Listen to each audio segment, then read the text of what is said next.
আসসালামু আলাইকুম। আজকে আমরা আলোচনা করব রসায়নের সপ্তম অধ্যায়ের জারণ বিজারণ অংশ নিয়ে। একটু কমপ্লিকেটেড, বাট বুঝতে পারলে বিষয়টা সহজ। জারণ বিজারণ কাকে বলে তার আগে বুঝতে হবে জারণ বিক্রিয়া এবং বিজারণ বিক্রিয়া দুটো মিলে সম্পূর্ণ একটা পূর্ণ বিক্রিয়া। তাহলে জারণ বিজারণ হলো একটা পূর্ণ বিক্রিয়া, যে জায়গায় জারণ হলো তার অর্ধেক, বিজারণ হলো বাকি অর্ধেক। এখন জারণ বিজারণ বুঝতে হলে আমাদের কয়েকটা টার্ম বুঝতে হবে। প্রথম হলো জারক। জারক কি? যা রাসায়নিক বিক্রিয়ায় ইলেকট্রন গ্রহণ করে। ইলেকট্রন গ্রহণ করে। 2, সে যেহেতু জারক, সে অপরকে জারিত করবে। তাহলে জারক অপরকে জারিত করে।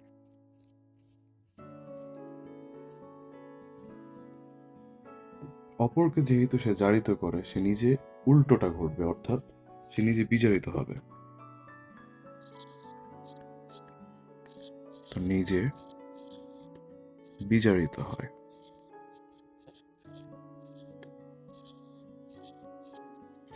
এবং এই বিজারিত হওয়ার ঘটনা বা সে অপরকে জারিত করার ঘটনা, এটা যে বিক্রিয়ার মধ্যে ঘটে ওই বিক্রিয়াটাকে বলা হয় বিজারণ বিক্রিয়া।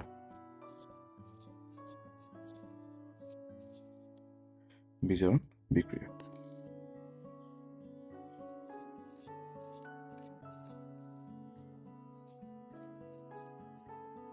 তাহলে কয়েকটা জিনিস আমরা জানলাম। তো জারক হলো যে ইলেকট্রন গ্রহণ করে, এবং জারক অপরকে জারিত করে, নিজে বিজারিত হয়, এবং যেই বিক্রিয়ার মধ্যে জারক ইলেকট্রন গ্রহণ করে তাকে বলা হয় বিজারণ বিক্রিয়া। তাহলে বোঝা গেল জারক তার যে নাম, এই নাম অনুসারে কাজ করে, অর্থাৎ জারক জারিত করে, এবং সে যে বিক্রিয়ার মধ্যে এই ঘটনাটা ঘটায় ওইটা তার নামের বিপরীত, অর্থাৎ বিজারণ বিক্রিয়া।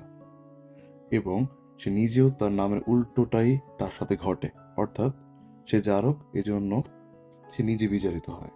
তাহলে সেম ভাবে বলা যায় বিজারক কি?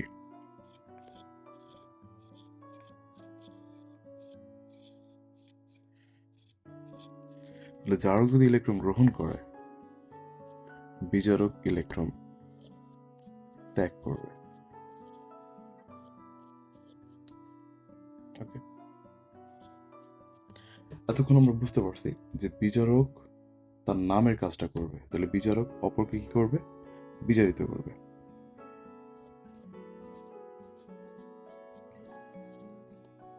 বিজারিত করবে। এখন ঘটে উল্টোগুলো, সে নিজে তাহলে কি হবে? জারিত হবে। নিজে জারিত হবে। এবং যে বিক্রিয়ার মধ্যে বিজারক ইলেকট্রন গ্রহণ করে সেটা হলো জারণ বিক্রিয়া। কি বিক্রিয়া?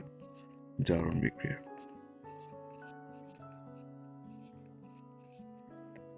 তাহলে এই যে চারটা বৈশিষ্ট্য আমরা দেখলাম, এটা সহজভাবে কিভাবে মনে রাখা যায়? তো এই মনে রাখার জন্য আমরা কয়েকটা টেকনিক অবলম্বন করব। তাহলে শব্দগুলো হলো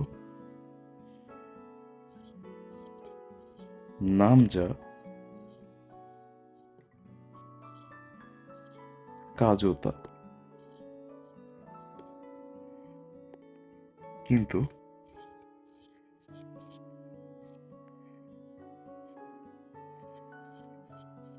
বিক্রিয়া এবং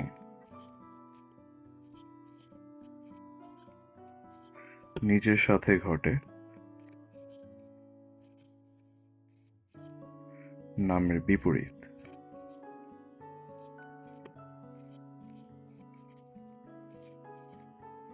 এটা দ্বারা কি বোঝায়? প্রথমে বলা হয়েছে আমাদের নাম যা, কাজ তা। নাম যা, কাজটাও কি তা। তাহলে নাম যা, কাজটা বলতে কি বোঝায়? যেমন আমরা ধরি একটা জারক পদার্থ, তাহলে নাম, কালারটা একটু চেঞ্জ করে নিই, নাম হলো জারক। ওকে, ফাইন। তাহলে তার কাজ কি হবে?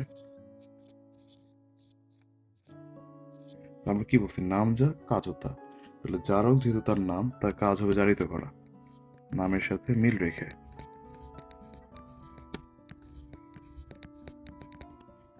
তাহলে জারক হলো এখানে বস্তু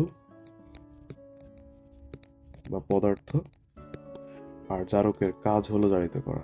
জারকের কি কাজ? এবার আমরা পরের পয়েন্টে যাই। কিন্তু বিক্রিয়া এবং নিজের সাথে যেটা ঘটে সেটা হলো বিপরীত। অর্থাৎ জারকের কাজে জারিত করা, এরপর জারক যে বিক্রিয়ার মধ্যে জারিত করবে সেই বিক্রিয়াটা হবে তার নামের বিপরীত, এবং জারকের সাথে যে ঘটনা ঘটবে ওটা বিপরীত হবে। অর্থাৎ তাহলে কোন বিক্রিয়ার মধ্যে? তাহলে জারক অপরকে জারিত করে তার নামের বিপরীত বিক্রিয়া, মানে কি? বিজারণ বিক্রিয়া। বিজারণ বিক্রিয়া। এবং তার সাথে কি ঘটবে? সে যেহেতু জারক, সে অপরকে যেহেতু জারিত করে, তার নামের বিপরীত ঘটনা তার সাথে ঘটবে, তো সে নিজে কি হবে? বিজারিত হবে।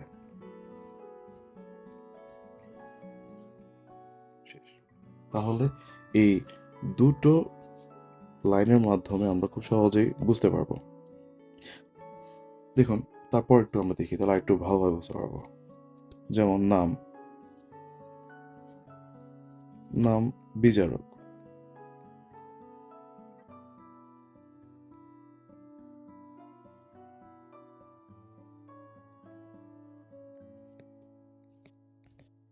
নাম বিজার,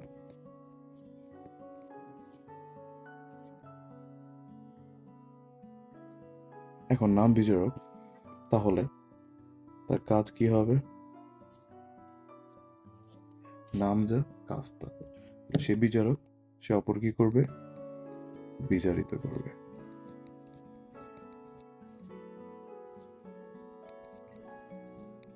এবার আসি, কোন বিক্রিয়ার মধ্যে এটা ঘটবে? নামের বিপরীত বিক্রিয়া।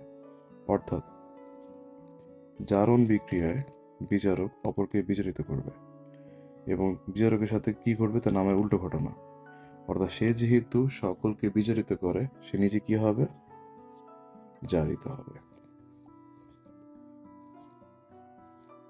তাহলে ঘুরে ফিরে এই দুটো লাইন, নাম যা, কাজ তা।